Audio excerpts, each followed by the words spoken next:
Welcome to another edition of Pinfalls. I, of course, am John of johnsbeat.com and the Everyday Fan. With me, as always, who else but Tommy Else? How are you, Tommy? I'm good, John. How you doing, man? I am good. Today, we're going to be talking about WWE Crown Jewel. As we talked before, it's not exactly one of our favorite pay-per-views, one of our favorite events, just because it could be kind of wacky, catering to the public there. But we're going to Well, muddle that's through. that's the thing is this is we talked privately about how this is a really tough event to make predictions for because I mean it can be in some ways it can be very unpredictable, and in others it can be extremely predictable because the relationship between the WWE and the Saudi Arabian um, I don't want to say government because they have like a king or something, don't they? I don't know. Something to that effect, a royal family of some sort. They make very specific requests of we want to see this match and we want to see these guys and things like that. And so certain things get put together just for the sake of entertaining them. I know that like they had Goldberg out there one year and it was like there was no reason for Goldberg to Right. be there, but that's just what they wanted. So, it was like, okay. Um, so yeah, it's kind of a wonky show to try to make predictions on, but we're going to do our best here. So Well, now one of the things in our favor is there are some title matches. So as much as they might persuade the WWE to bring back a Goldberg or somebody that they want, the title right. matches kind of change up the picture. That's still going to go the way They the can't, WWE yeah, wants. because yeah, you can't just throw a swerve in a storyline just because Right. they want to see something. So those are the more stable matches. It's kind of the one-off non-title ones.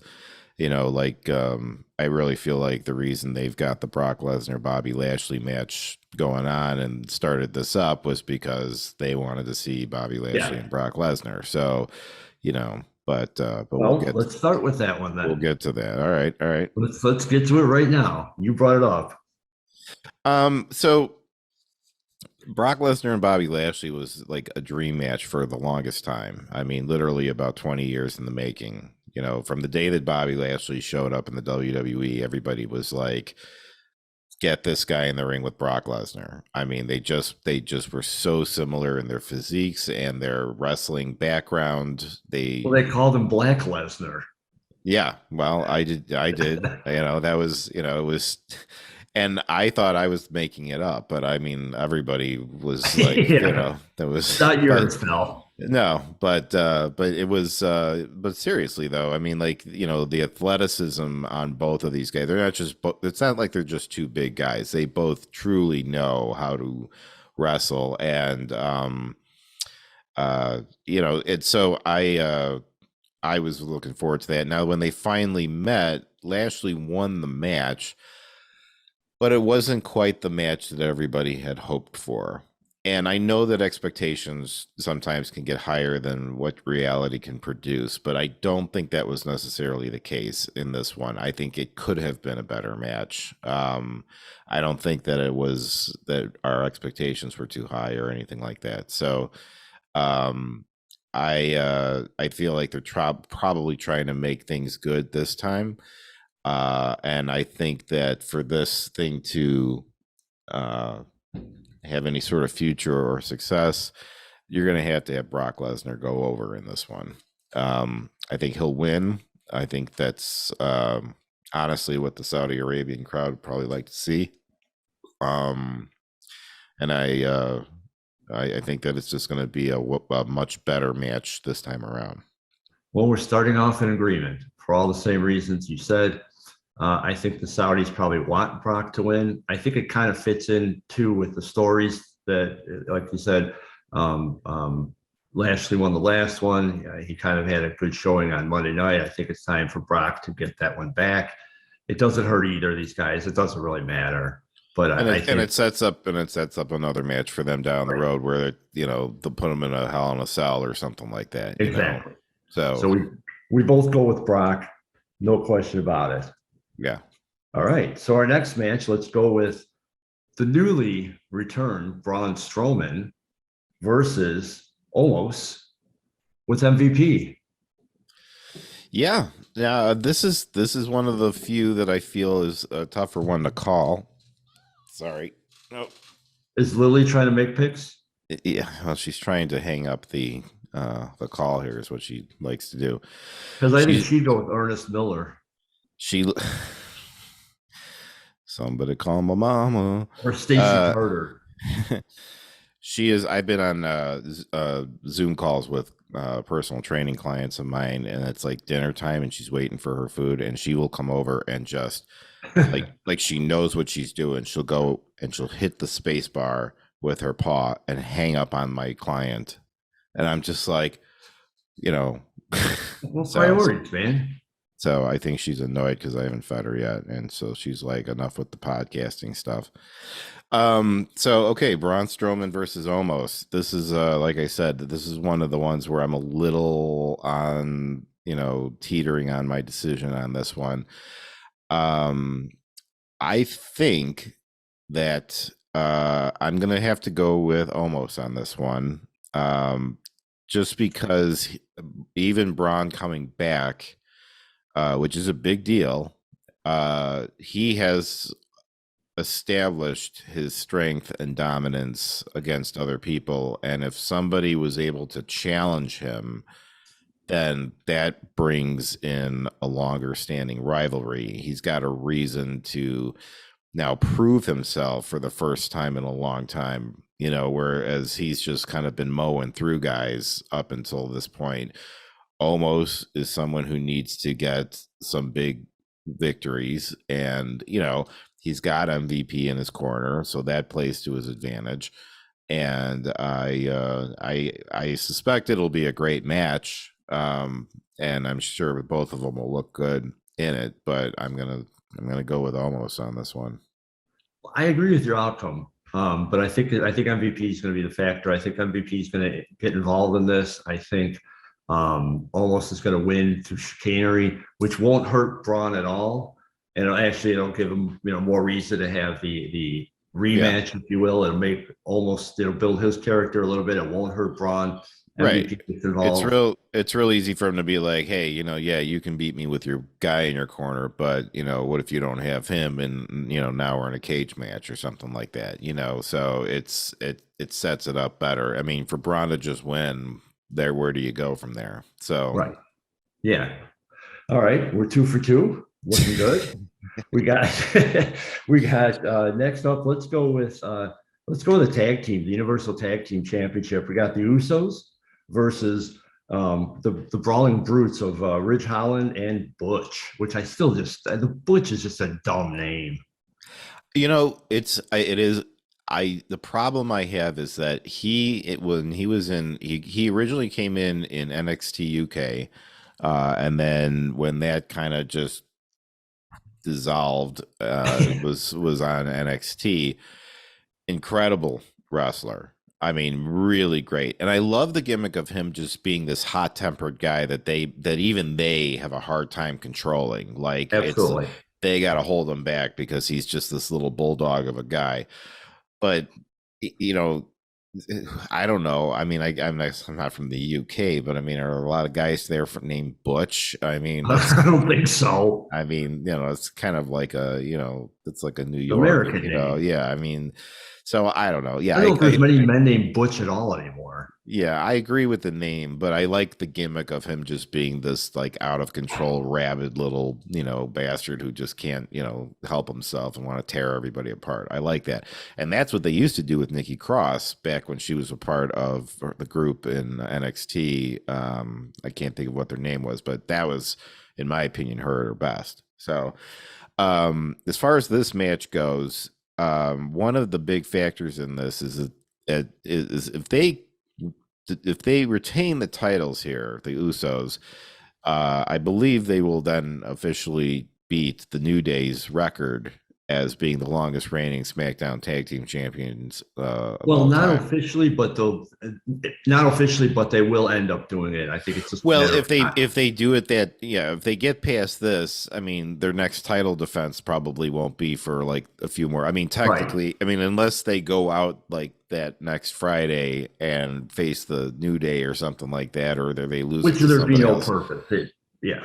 Yeah, I mean, and you know what? I don't honestly think that the New Day would have a problem with that because a lot of their greatest matches in that tag team title run that they had were against the Usos. I mean, they were like their arch enemies, and they had some really incredible matches with each other. So I think on a personal level, they would have no problem with if somebody's, I mean, records are made to be broken. You know what I mean? So all that of course is leaning towards me just saying that I think the Usos carry on. This is not where they're going to lose the titles. This is not how they're going to lose the titles. So I know there's some friction within the bloodline right now with Jey Uso, but I don't think that it's going to be a big enough factor for them to lose the titles. Not a crown jewel. I agree again. I think they ultimately might lose to the Brawling Brutes. I think they're grooming them possibly to be the next champs. But it's not going to be at this pay-per-view. I think the Usos have to win. I think they're going to break the record. I think that was the whole intention, break the record of the New Day. As you said, the Usos are there is some friction there that will ultimately tear them apart. Maybe something happens in this match and they still end up winning, but something funky happens, which develops that storyline. Right. Maybe Sami Zayn gets involved. Maybe he saves the match for him somehow because he's all over it. But the Usos ultimately will come out on top and retain the titles. Yeah, I agree. Oh, we're 3 for 3. Yeah, so much for that. So much for that. Things are going differently. We may need to just close up shop soon. I mean, like, why don't we just say, yeah, we all agree. All right, how about this? For this one, Drew McIntyre versus Karrion Kross with the lovely Scarlett Bordeaux as his valet manager, if you will, significant other off screen, and they're in a cage, which may or may not, inhibit Ms. Bordeaux. I think that poor old Drew McIntyre is due for a win, and I think that he and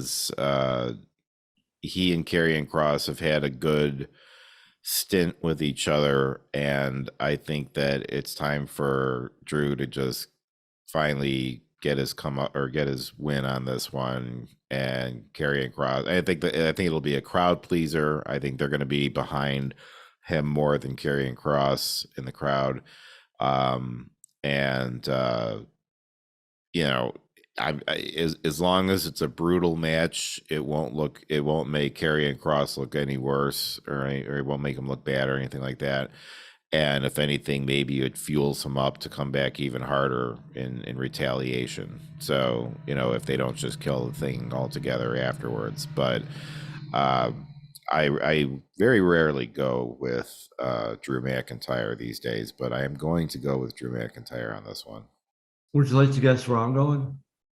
Drew McIntyre? No. Oh, we have a disagreement here. Okay. I hate to cross you.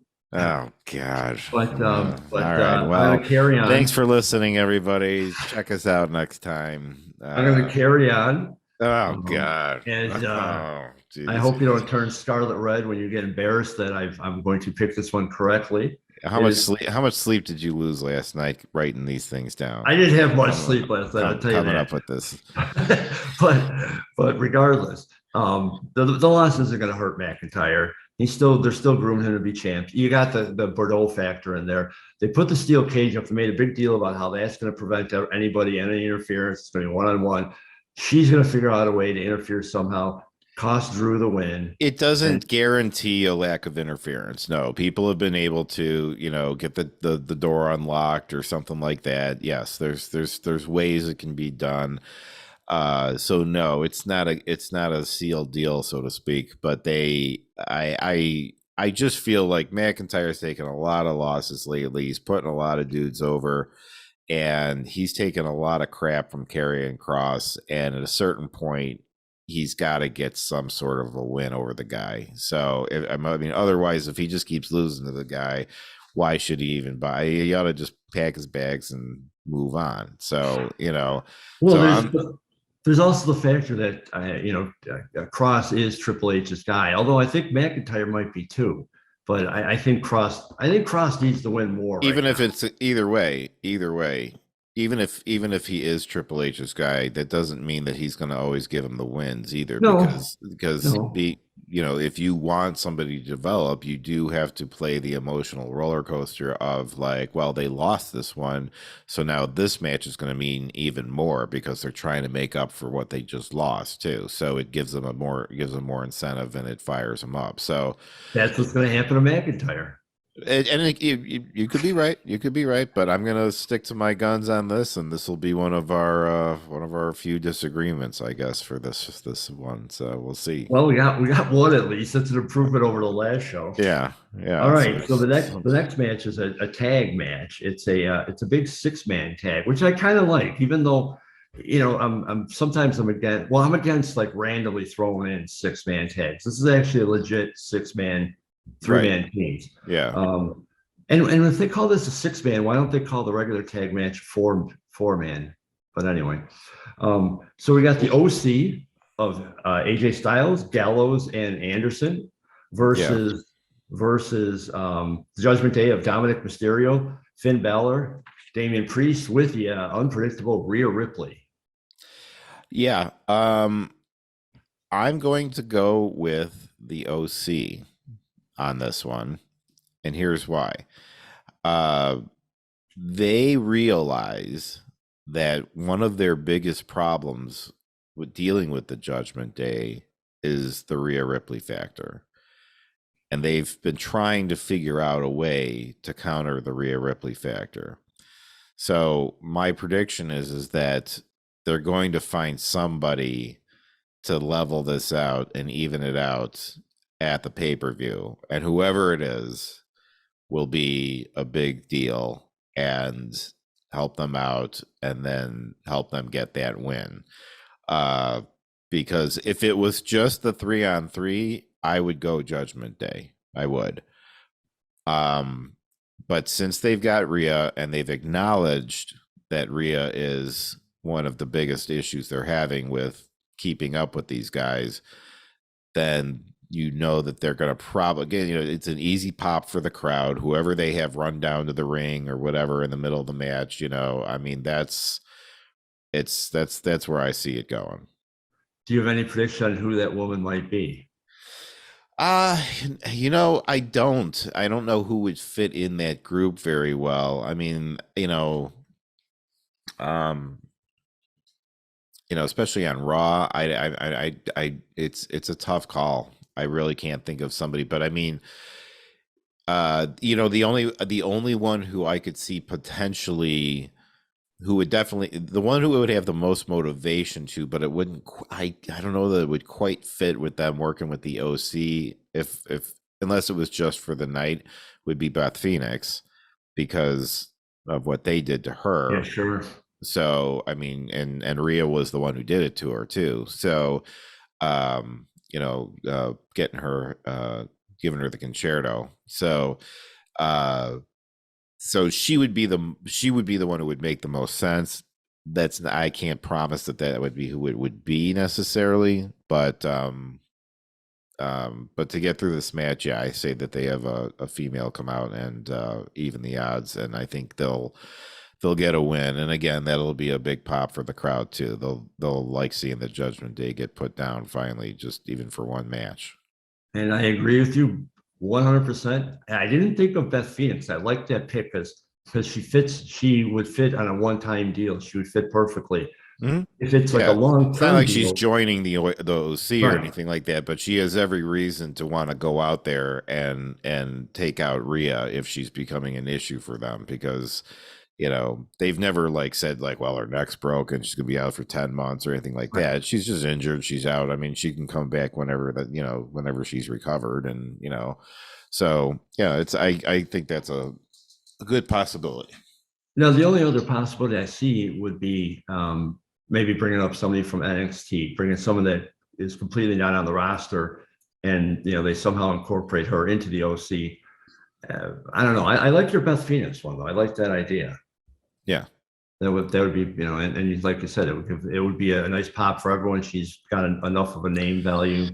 Oh yeah, and especially with the Saudi Arabia gig. I mean, like they um they make a lot of money off of this show, Oh yeah, but they do it and when but they do it because they give them what they want, and they give them right. those surprises and try to make it a bigger event. They're trying to make it up there like with Survivor Series and the Rumble and things like that. I mean, it's fireworks and all the whole thing, and it's a wild setup, where like the royal families are all sitting on couches in the front row and things like that. So I mean, they really cater this whole thing to them, and I think Beth Phoenix running down to the ring would be a big deal and get that crowd up. So Well, I agree with you on the winner, and I like your thought on Beth Phoenix. So how about all that? right, All there we go. right. So next up, we have the women's tag team champ for the titles. We got the champs Alexa Bliss and Asuka defending against Dakota Kai and Io Sky. Damage control. Damage control. Well, I think considering that they just recently lost those titles to them, I don't see the titles going back on them right away at Crown Jewel. So I think it's pretty cut and dry. So you're going with champs. I'm going with the Retaining. champs. I'm going with Alexa Bliss and Asuka on this one. Yeah, I agree. It's too quick. There'd be no it's too reason. quick. There's no reason to change. Yeah, there's just no reason to change the titles. So they'll have a good match, and that'll be that. And it'll set up the rematch where I think ultimately Damage Control will end up winning the titles again. Yeah, But yeah, there's no reason for them to win right now. Because there would have been no reason for them to lose the titles just so quickly. right. Exactly. All right, so we're agreeing. We agree on that as well. All right, we got two more matches. We got a last woman standing match for the Raw Women's title. We got Bianca Belair, champ, defending against Bayley. I'm going with Bayley. I think that she has come in swinging since she came back at SummerSlam. I think that she has done very well as a heel. I think her promos have been really good. I think she's way better than she used to be. And while she's taken some losses to Bianca Belair already, with her compatriots having lost their titles, I think for them to kind of maintain some dominance, it's important for her to win the title now, and then lead from there. I mean, like that's a great heel run to start having. Have her faction, be the champ. Bianca Belair is a great champion, but I would just feel like she's kind of run her course, and I think it's time for us to, you know, check in with somebody new. Just keep it interesting. So Precisely. I think yeah, Bianca's had a very nice run. I think it's elevated her to a higher level. I think she's gained respect throughout from everybody, including myself. yeah. I Um, think at this point, right now, there's really nothing more for her to do. I mean, you can kind of hit a ceiling where it's like, well, what else are we gonna do with you? It's so, and it's a if and that's a not a bad spot to be in, no, because you've done the ladder matches, you've done the cage matches, you've fought everybody on the roster. I mean, and so at that point, it's better for you to step back. It's refresh. yeah, let somebody else have some time with it, and then you get a little time to either maybe get some time off or just play a lesser role in the show, and then it means more. You gotta absence makes the heart grow fonder, and that's a big part of the whole pro wrestling world, is that you know the guys that you see every single week, even if you love them, if you see them every single week for like 5 years, you just kind of get over it at a certain point. But if you take it away, even for just 6 months. It's like right now, when was the last time you remember Charlotte Flair being on a pay-per-view? Yeah, exactly.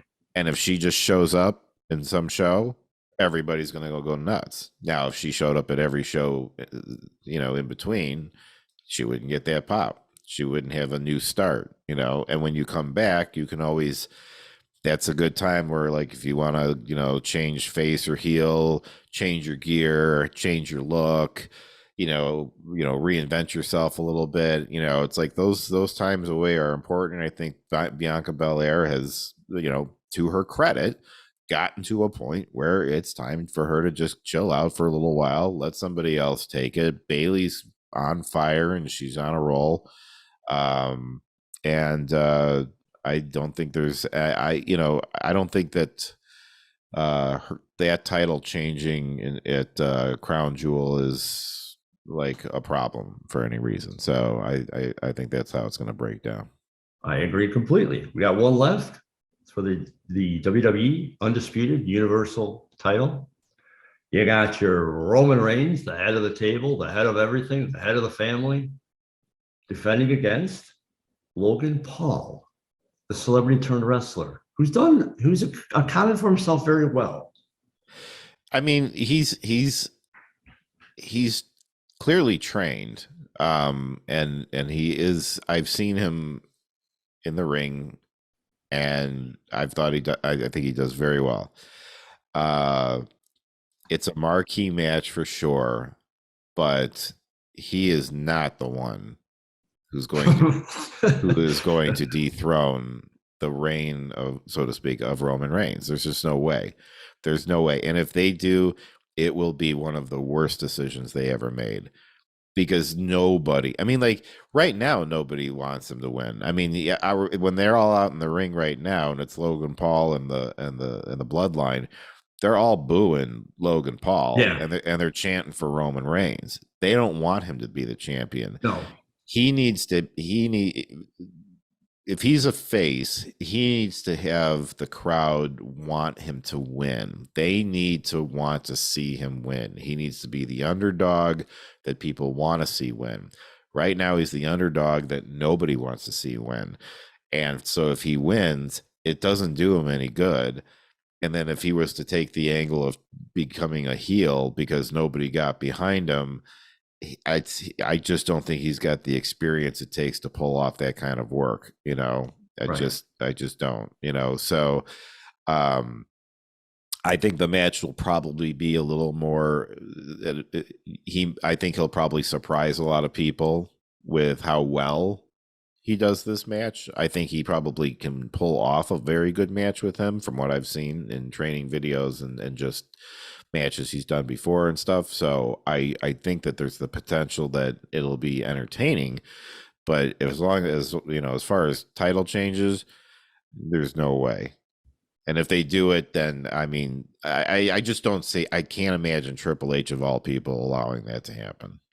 Oh, well, yeah. I mean, Roman Reigns has beaten everybody. He's beaten Brock Lesnar. He's beaten all the top names. Why would this guy be the one who somehow found the one weak spot? Right. He keeps saying it would destroy everything. He says all it's going to take is one lucky punch, and it's like, well, it shouldn't though. You can't end the reign of a championship like that with a lucky punch. No. After everything this guy has been through, and never mind that he's got like 5 guys backing him up too, Right. So the only way that would work is if you brought in The Rock and he helped him win because there's a Hollywood connection, but you're not going to wait The Rock as a surprise guest in Saudi Arabia. If The Rock was going there, they would have. But see, that's where the wonkiness of Crown Jewel comes in, though, is because there are those unpredictable, crazy things. I'm not saying that The Rock would be there, but I mean, like, you never know. Logan's brother could show up, or like, I mean, as you said, they're not going to waste it on Logan Paul. Paul has done what the WWE tried to do for a long time, is to get people to cheer for Roman Reigns. And Logan Paul has done it. People are cheering for Roman Reigns against him. He's like they've like switched roles. He's now the face that people boo. which is what they used to do to Roman. I think Logan Paul is going to take a beat down in this match. I think Roman Reigns is going to just pulverize him, but I think he's going to keep coming back. And I think, like they said, he's going to show well for himself. Ultimately, Roman Reigns is not going to lose to Logan Paul. I would bet the house. This is an opportunity for them to really let Logan Paul prove that he does belong in the WWE. And I think that's the best win he's going to get out of this situation, is to have this match. And like I said, probably surprise a lot of people and show everybody, like, look, I take this seriously. I have trained. I am here, and I mean, to do this job. That's the best I think he's going to walk out of there with, which is great, but title, no. I mean, and, I know it just seems kind of like maybe that's an obvious answer, but I mean, it's not even about being obvious. It's a matter of right and wrong. I mean, like it would be wrong. It would just be bad. It would be up there with David Arquette. I was going to say, when David Arquette won the world title, like, it's just, you're going to just piss people off big time across the board. Every wrestler and every company will be talking about what a mistake that was and everything, and how insulting it was and everything. So yeah, you build Roman Reigns up to be this unstoppable guy, the head of everything, and then you have him lose to Logan Paul. In the WWE under Triple H, like him or not, is gaining some momentum. It's a fresh start. They're picking up some fans, or doing things differently. I don't think they're gonna all of a sudden do something crazy like putting the belt on Logan Paul. That could destroy a lot of the stuff they've. And I don't see Triple H doing something like that. I mean, it just psychologically doesn't make any sense. I don't think Logan Paul would want it right now. I think he knows he's not ready for it right now. No. I mean, it's way too soon, and it is a very big responsibility. I mean, not just within the ring, but I mean, outside of it, like, press, things like that you got to do and stuff. And yeah, and they don't want to face champions getting booed off. Cena was different. Cena had split the crowd. Cena actually was an established wrestler. Even Roman Reigns was an established guy with everything. Logan Paul coming in out of nowhere, just for the last few months, comes in, takes the title as a celebrity. It was just so bad. A lot of the things like with Cena and with Reigns is that, they both came in as heels, and then when they turned face, nobody liked that, and that's when they really started getting booed. Logan Paul is coming in as a face, and he's just getting booed. I mean, like, it's not it's not like there was some change where we're like, but we like the other one better or whatever. Like, no, we don't like this at all. I mean, like, the crowd clearly resents the fact that he's even in the company and doing this. So that's the hurdle they got to get him over. And so if he can put on a good showing in this match, then that's his personal victory. And that's the accomplishment that they'll get out of that match. But no, they'll kill his career right away if they put the match. It would not be beneficial to him to win the title. So we had 8 matches. We agree on 7. The only one we disagree on, you took McIntyre. I took Karrion Kross. Thank you. I took Karrion Kross with Scarlett. The only other thing, by the way, overall record, I had a correction on that. Overall record for the year, you're 29-27. Okay. I am 27-29. 2 behind you for the year. Okay. All right. Yeah. I cheated at both of us out of a few wins. I went back, I counted them all painstakingly, because I'm OCD and I want the stats correct. So you've got 2 wins on me for the year. And you got a good year. I'll give you that. Well, I mean, that could change by 1, and the next it'll change one way or the other by 1. But I won't catch you. I won't catch you this show. But there's one other thing with this show. We got Bray Wyatt has some sort of segment, and it promises to be magical. Yeah. What do you see? Do you see an opponent coming up, or is it just going to be him saying, like, I'm back, this is blah, blah, blah? Or do you see this setting up possible feud? I could see. I would think that they probably want him to start targeting somebody. I mean, he's back. He's kind of explained what his situation is now, and I think it's time for him to get to work. And I will say that, like, when he made his comeback, they made a big deal about it, and I thought like half of that segment was good. I thought it was way too drawn out in the beginning. Like the first half of it, they could have done without, and then just got to the end of it, and it would have been huge. I love, in a day and age now where you don't see like the flashing cameras like you used to in the crowd. Like when Monday Night Raw would go on the air and just all the cameras going off. Like the Rock would stand up in the corner of the ring, and it was just this, like, I love that visual and all the signs in the air and stuff like that. Like those, I miss those days, and it's just, that's something that'll never come back. But the closest thing we have to that these days are the fireflies, and every time that guy comes out and they drop the lights and everybody turns their flashlights on their phone, I love that. I absolutely love that. I have a feeling that it's going to be something similar to that. I am expecting it to maybe be a little dumb, if I'm being honest, but I think that ultimately he'll point to some person that he is, coming after, or hint at something at the very least. If he doesn't just straight up jump somebody, I don't know. But I think his next rival will be revealed in some way or another in this. I kind of think that I agree with you. His rival will be revealed, but I kind of think it's going to go the opposite way, where he'll come out to do something hokey, as you said, and somebody will interrupt him, and maybe That's Randy possible. Yeah. It's possible. It's possible. I mean, I'd have to go back and look to see, like, before he was gone, like who was the last person he was really, in a thing with. But things were weird at the end because he was kind of in that thing with Alexa Bliss going on and stuff. So, yeah. So, I mean, I don't know. That's a big question mark. I mean, I can't make a solid prediction on it, but I mean, like I said, at the very least, I think, it's going to, like we both said, I think it's going to be just him putting the target out on somebody. So, well, I'm going to go on a limb, and I'm going to throw out Randy Orton. okay. I think Orton might call him I'll out. tell you what, I'm willing to give you a bonus point if he does call out Orton. All right, I'll take it. All right. Yeah. Hey, Randy. What?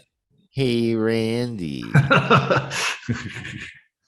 Third generation wrestler, Randy Orton, one of several third generations. Although now we have a fourth generation with The Rock's daughter. Yeah. But we'll get to that in a future episode. Yeah. All right, my friend. Well, that does it for this episode of Pinfalls. Anything you want to say before we wrap it up? No. Just enjoy the show. Remember, it's in Saudi Arabia, so I believe it's on at like 11 a.m. or something like that. If you're gonna watch it live. So if you're planning on day drinking or whatever, make sure you're stocked and enjoy the show. Make your picks, see how you do against us, and enjoy the show. I, of course, am John of Johngy.com and the Everyday Fan Sports. With me as always, and I'm thanking him for joining me. Who else but Tommy Ellis? This has been Pinfalls.